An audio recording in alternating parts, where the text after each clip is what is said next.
What's up, everybody? Welcome back to another episode of the Shine On Network and Just the Tip. Today, we're going over the oh-so-beloved Tesla chargers in the winter, or Teslas in the winter, and what chargers to use and how often to use it. If you guys don't know, if you're a new Tesla owner and haven't gone through a winter, the battery gets diminished by easily 20 to 30% in the cold weather. So, we're gonna tell you exactly what to do.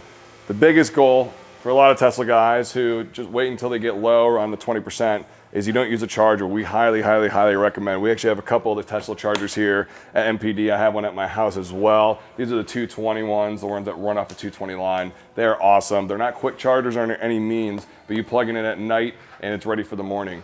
The great way to keep your battery running longer is to keep it nice and warm, and this charger absolutely does it for you. So go ahead, plug it in as often as possible. If you know you're not gonna be driving the car for a couple of days and it's inside or outside of your house, just go ahead and plug it in, making sure that the battery is healthy and fully charged. The cool part about Teslas too is it actually allow you to decide how much range you want. Usually in the winter, I bump it up to 90%.